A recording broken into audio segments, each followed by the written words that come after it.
Okay, hello to all of you. Let's discuss chapter number 24, and this is the last chapter of this course. And let's go to the slideshow mode.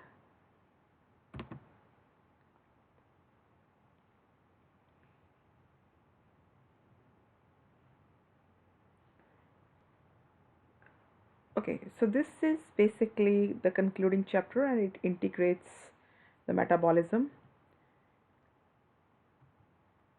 Okay, so basically, all the metabolic pathways they're related, and all the metabolism is actually related to photosynthesis and the energy of the sun. So the main source of energy is actually coming from the sun. So sun is the main source of energy, and the plants they convert the light energy into the chemical energy, and then that energy which is in the plants, it is either eaten by us directly, or we eat the animals which are actually getting fed on the plants. So the main energy is coming from the sun in the form of light energy, and that light energy is converted into chemical energy in the form of ATP and NADPH. And this ATP and NADPH, this energy which is made in the light reactions of the photosynthesis, is used to make a sugar or organic molecules in the dark reactions.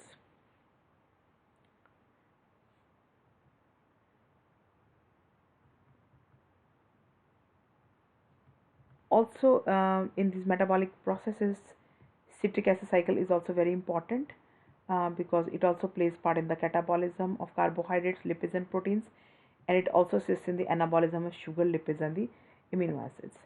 So the overall story, as we are talking, like the photosynthesis, uh, basically it involves two reactions, light reactions, in which ATP and NADPH is produced, and then they are used in the dark reactions in which carbon dioxide is fixed and carbon dioxide is converted into the carbohydrates. Now these carbohydrates basically they are like we fed on these carbohydrates, and then by the process of cellular respiration the energy is extracted from the food we have eaten, which is in the form of either carbohydrates, proteins, or lipids. So these carbohydrates or the fats and proteins, they undergo catabolism, and then ATP is produced, and this ATP is then further used for the anabolic processes, because they are energy requiring processes, and by anabolic processes amino acids, nucleotides, and fatty acids they are produced, and then they can result in the formation of macromolecules, um, and those macromolecules then they can form proteins, nucleic acids, or complex lipids, and then they form the membranes, organelles, and the cell walls, and then they form eventually the cell. So basically all metabolism is connected. Okay, so we will be basically talking in this chapter, we will be talking about cell signaling, because cell signaling also makes all these metabolic pathways connected with each other. Um, so basically you will see that we are going to talk about some cell signaling pathways. So in the cell signaling, what happens is cell signaling is a process in which the cells receive signals from their outer environment, from their outside. The signal comes from outside and it causes some changes in the cells, and that results in a cascade of events one after the another, and then there is some change which takes place in the cell. So we will be basically talking in terms of the metabolic reactions. um, so that signal which the cells receive, it can, one of the signal can be a hormone. Okay, cells can receive different kinds of signals, but one of them is a hormone. We're talking about hormones because you will see uh, how these hormones uh, actually signal the cell to make some changes in the metabolism. So we are going to take some specific examples. So I'm going to give you brief information about hormones. So as you know, hormones, they are part of the endocrine system. So they are intercellular messengers produced in the ductless glands of the endocrine system. They are produced in different organs, and through blood they can reach the destination. And in the destination tissues, there are some receptors which receive these insulin. Sorry, not insulin is one of the hormone. Um, so there are receptors on which these hormones they bind. So here are some of the examples. We'll go over them. So there are different kinds of hormones. Steroid hormones include estrogens and androgens. Polypeptide include insulin, endorphins. Amino acid include epinephrine and non-epinephrine. Okay. So in this you can see here how it's shown that the endocrine cells produce the hormone, and then through the blood it can reach their target cells, and those cells have receptors on them which the hormone binds.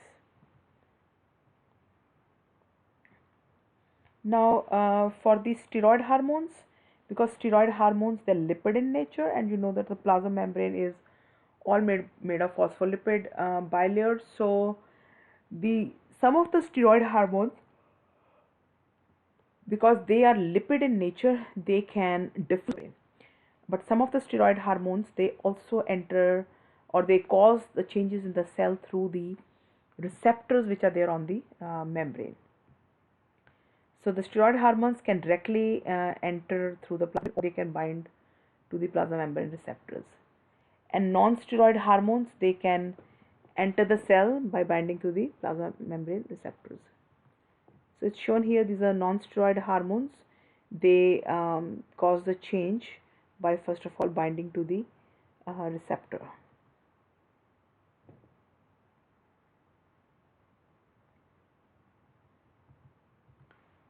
And the steroid hormones they can directly diffuse through the membrane because they're lipid in nature, and some of the hormones first bind to the receptor.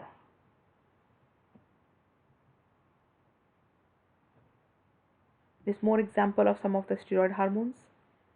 Adrenocortical hormones, which include glucocorticoids, mineralocorticoids, and the steroid sex hormones include androgens and estrogens. And this slide basically talks about the growth hormone. So if there's overproduction of the growth hormones, then there's a condition called people are very tall, and if there's an underproduction of the growth hormones, then the people are usually dwarfs. Okay, in this cell signaling, um, something very important to know in cell signaling is the cells receive the signal from the outer environment, but inside the cell, in response to the first signal the cells are receiving from the outer environment, some secondary messengers are produced inside the cell, and they help in the amplification of the signal which is coming from outside. So the secondary messengers they actually amplify the signal of the secondary messengers. They actually amplify the secondary messengers. They actually amplify the signal of the they amplify the signal which is coming from the outside. And the secondary messengers involved in this process are cyclic AMP, calcium ions. So cyclic AMP is basically produced from ATP, adenosine triphosphate. So basically adenosine triphosphate has 3 phosphate groups. So from adenosine triphosphate a compound can be formed called AMP, which is adenosine monophosphate, which has only 1 phosphate group. But the cyclic AMP, which is cyclic adenosine monophosphate, has a little different structure. It has a kind of a ring here, so that is why it's called cyclic AMP. And cyclic AMP is very important. We are going to talk about that further.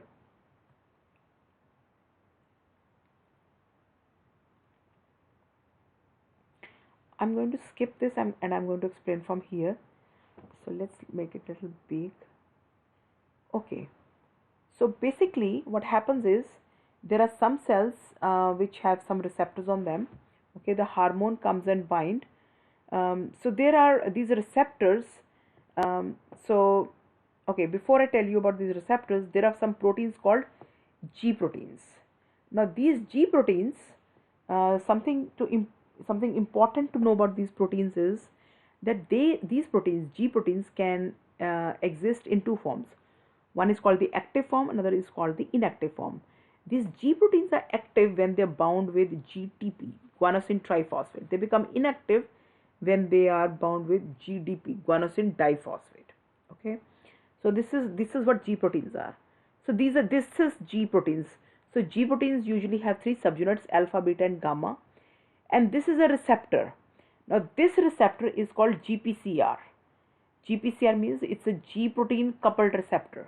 Okay, so important thing to know here is these G proteins are separate and this receptor is separate. This receptor is called GPCR. I have posted one video also on GPCRs, you can watch that. And these are G proteins.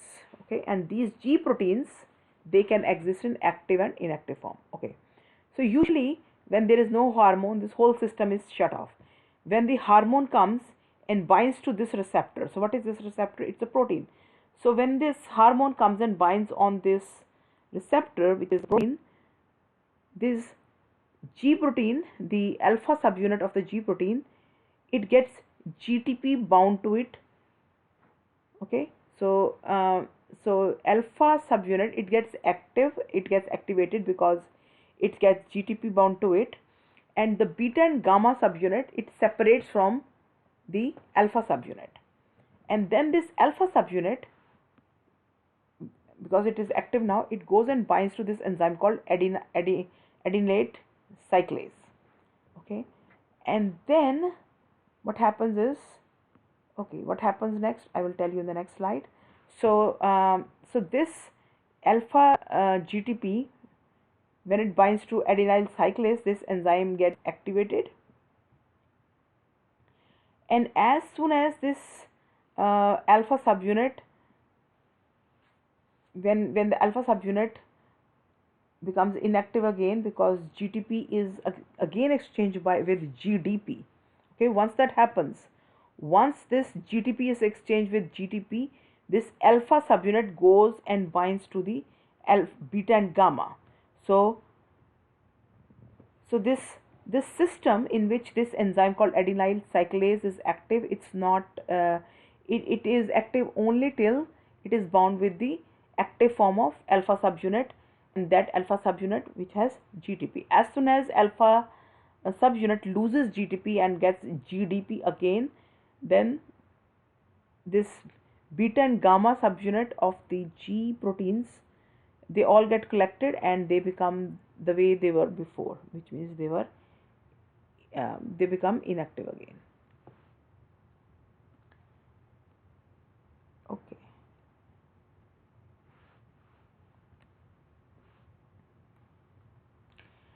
Now so I'm not going to explain again, this is same thing. So this is GPCR, this is G proteins.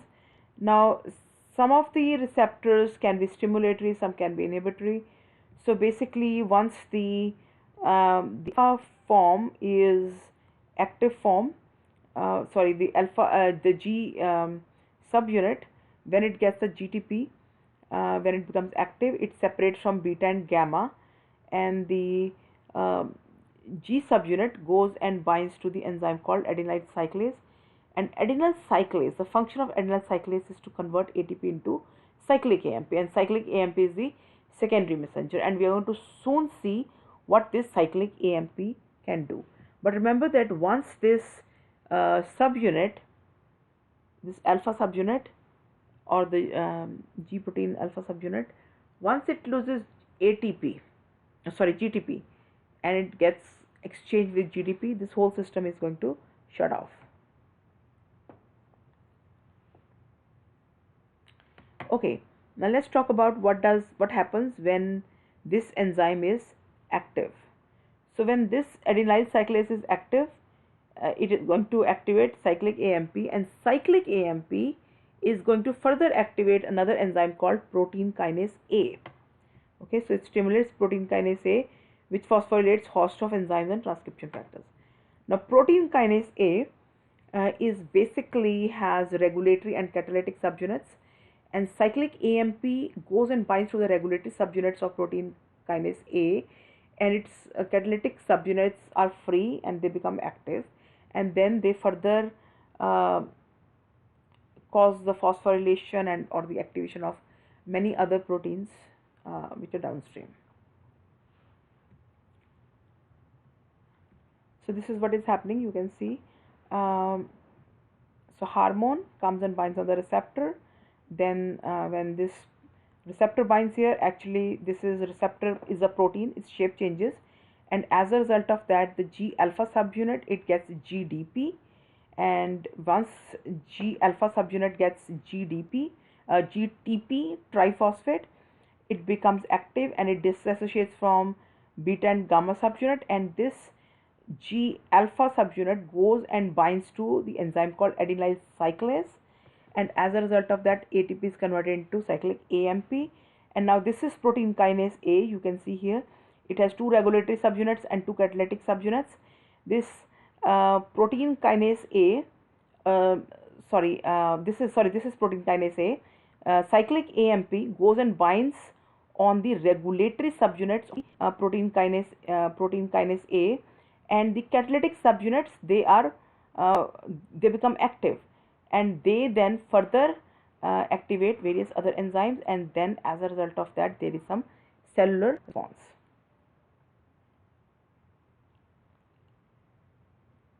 And also with the G proteins, there can be also another kind of a thing can happen. So when the hormone binds to a receptor of PIP2, okay, so PIP2 is another kind of a molecule, okay, so and this is called phosphatidyl inositol 4,5 bisphosphate. We call it PIP2. It's basically a kind of a lipid. With a phosphate in it. So basically, when the hormone binds to the receptor of PIP2, this PIP2 it activates an enzyme called phospholipase C. Okay, and this phospholipase C hydrolyzes PIP2 to IP3 and DAG. Now let's see what is the function of these.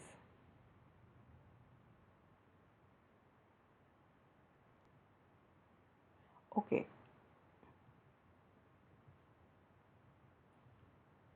Okay, let's understand from here.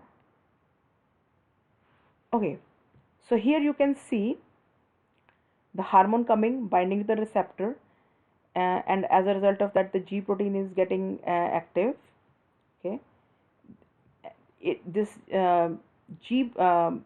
active G protein goes and activates the enzyme called phospholipase C. Now, phospholipase C breaks PIP2 into IP3 and DAG. Okay, this DAG further activates the enzyme called protein kinase C, and this protein kinase C actually opens some of the channels, and there is a transport of calcium ions, you can see, taking place.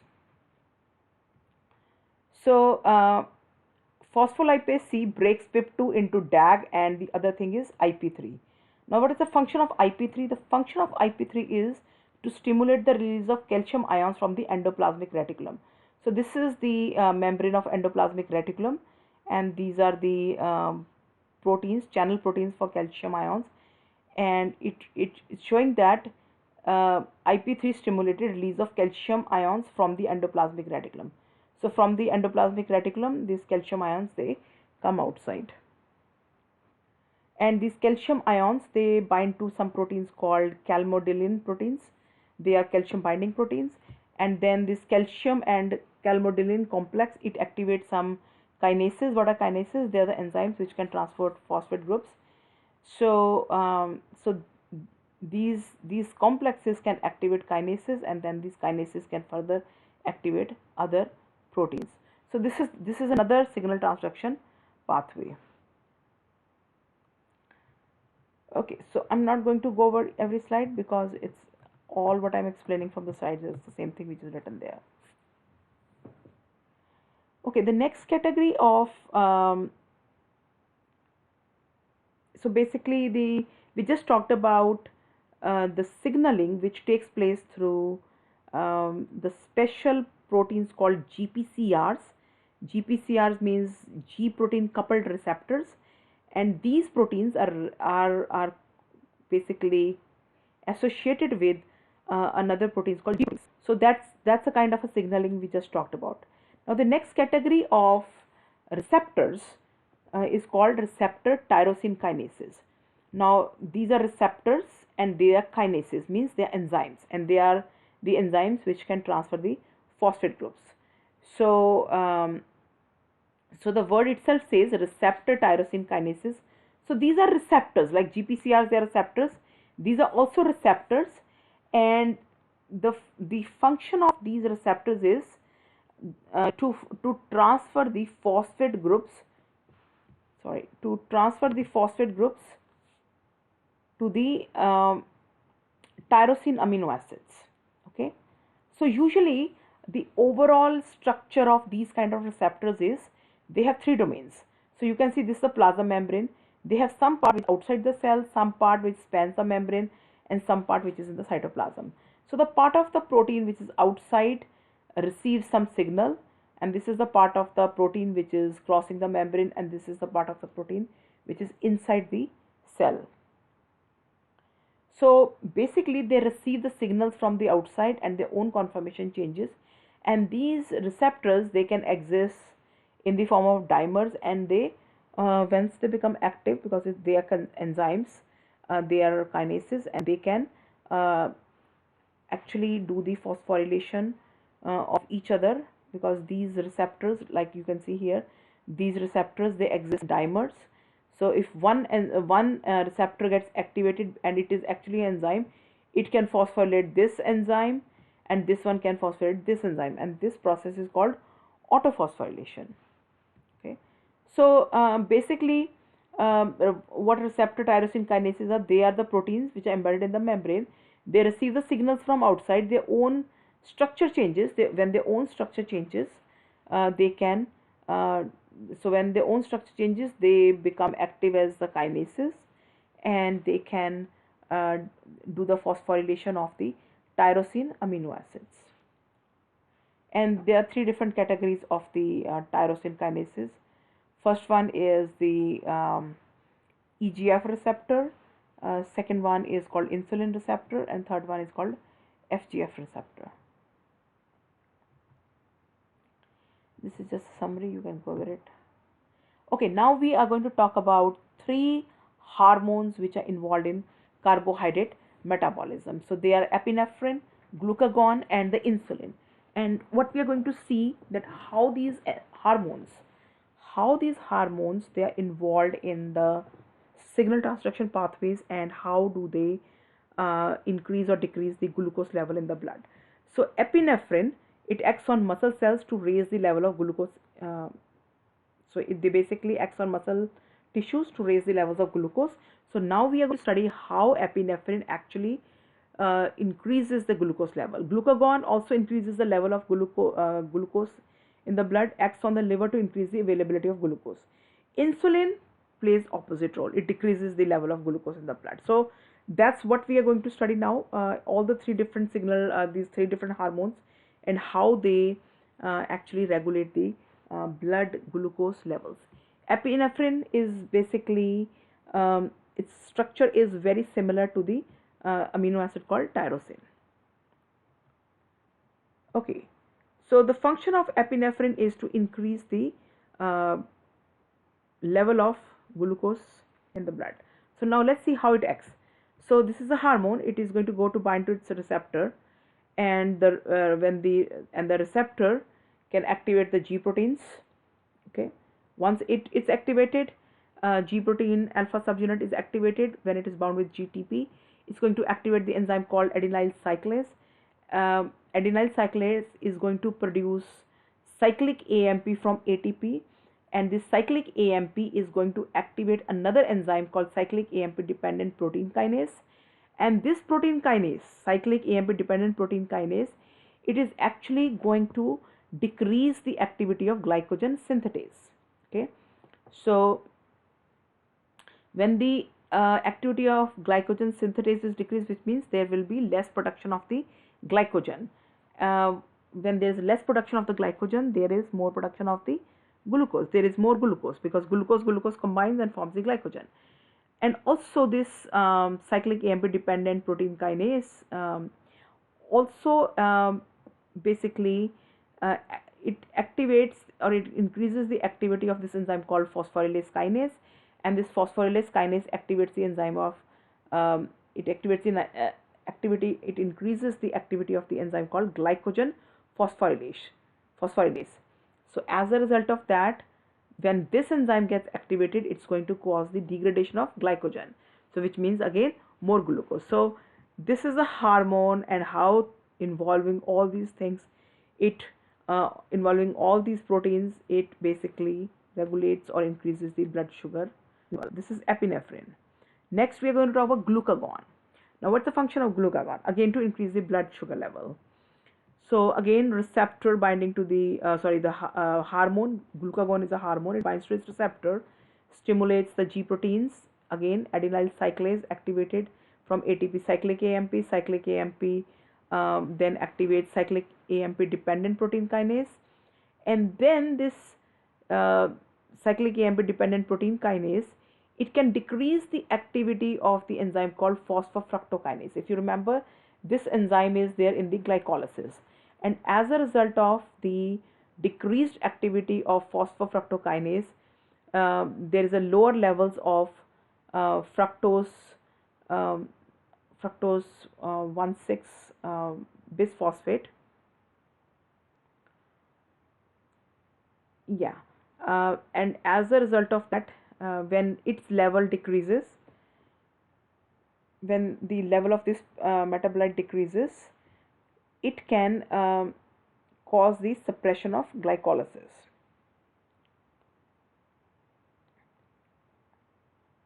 Fructose 1,6 bisphosphate. So when its level decreases, it can causes suppression of glycolysis. And also the cyclic AMP dependent protein kinase A, not protein kinase A, it also can increase the activity of the enzyme called fructose uh, bisphosphatase, and as a result of that, again fructose 1,6 bisphosphate, its level decreases, and as a result of that, when its level decreases, it can also cause increased gluconeogenesis.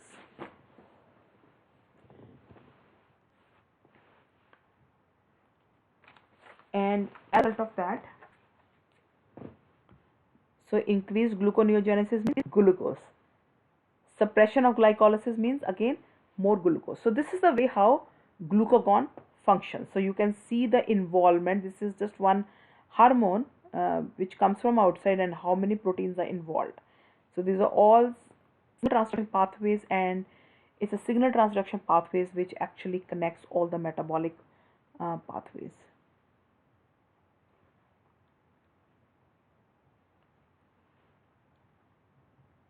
And the last one I'm going to talk about is insulin, and we have talked about a little bit about insulin in the last chapter also.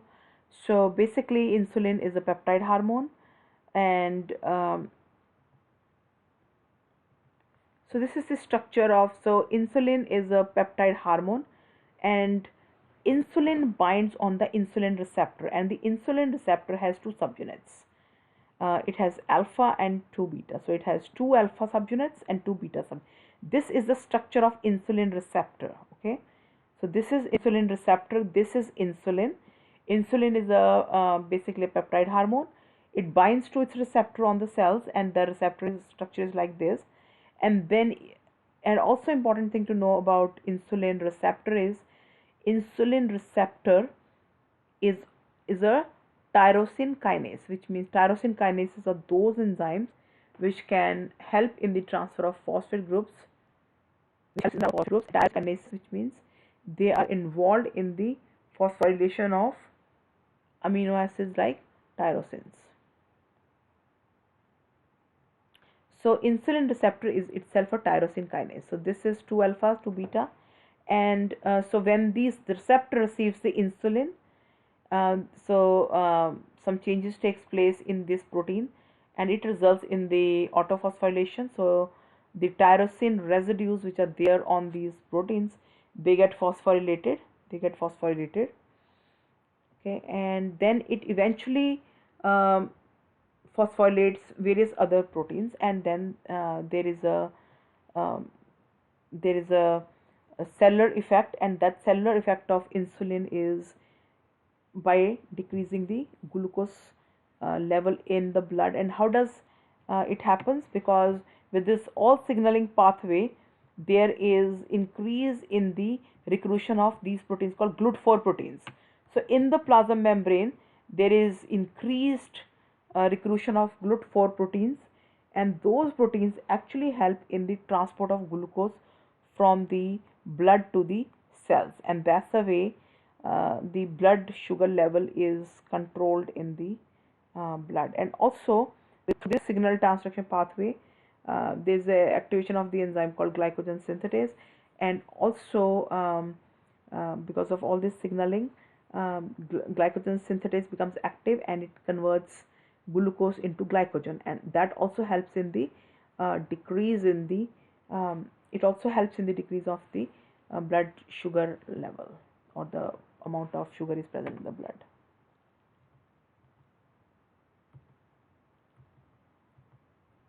So that's all this chapter. So it basically shows how all these metabolic pathways, they are connected to each other.